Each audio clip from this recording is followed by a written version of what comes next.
Revue de presse du jeudi 8 mai 2025. Diomaye Faye trace la voie d'une presse sénégalaise libre, professionnelle et durable.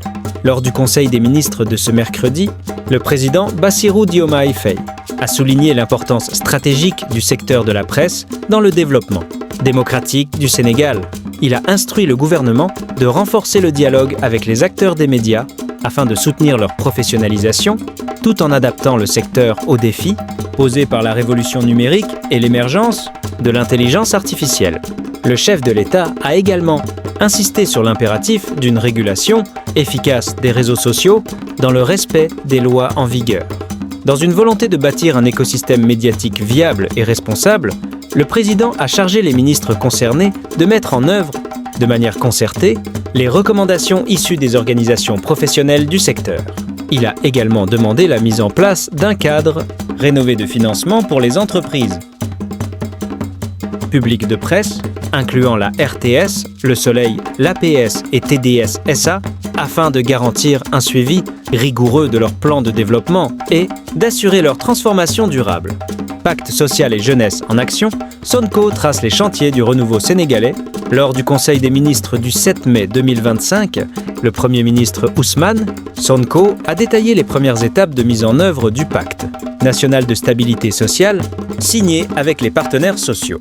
Il a insisté sur l'élaboration rapide des textes d'application, la soumission de réformes éducatives et l'accélération de la digitalisation administrative, notamment dans les secteurs de la fonction publique et de la santé. Par ailleurs, il a annoncé un programme national de service civique et de volontariat destiné à canaliser l'énergie de la jeunesse vers des missions d'intérêt général. Ce dispositif, qui sera intensifié dès les prochaines vacances avec le programme Setal Sunu Réew ak Koom, vise à favoriser l'insertion professionnelle des jeunes tout en renforçant leur rôle dans le développement économique et citoyen du pays. Santif. L'étau judiciaire se resserre autour de l'ex-DG de la CMU et de Farban Ngom. Le doyen des juges d'instruction financiers poursuit les investigations dans l'affaire révélée par la Santif, qui met en cause plusieurs personnalités. Ce mardi 7 mai, Bokar Mamadou Daf, ancien directeur général de la couverture maladie universelle, a été inculpé pour complicité d'associations de malfaiteurs, escroquerie sur des deniers publics et blanchiment de capitaux, avant d'être placé sous contrôle judiciaire.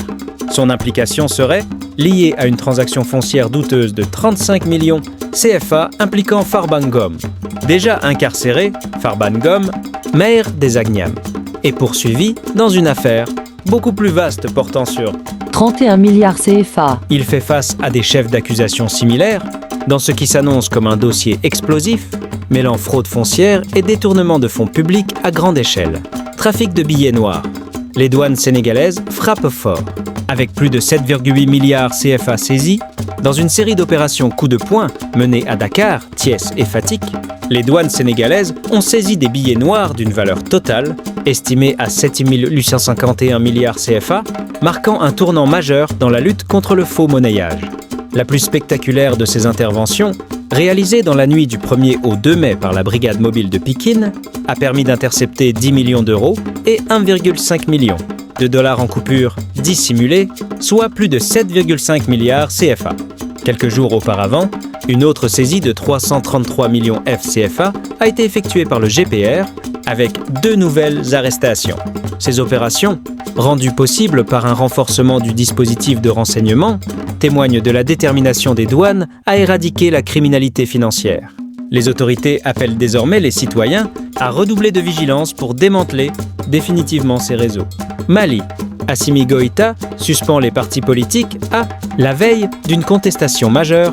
Le président de la transition, Assimi Goïta, a suspendu ce mercredi 7 mai 2025 jusqu'à nouvel ordre toutes les activités des partis politiques et associations à caractère politique sur l'ensemble du territoire malien, invoquant des raisons d'ordre public. Cette décision intervient à 2 jours d'un important rassemblement prévu à Bamako, organisé par des partis d'opposition, pour dénoncer la dérive autoritaire du régime militaire.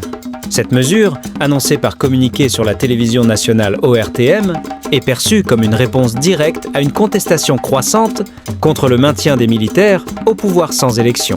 Depuis 5 ans, les partis dénoncent aussi un projet de dissolution, des atteintes à la Constitution des taxes jugées injustes et des coupures d'électricité.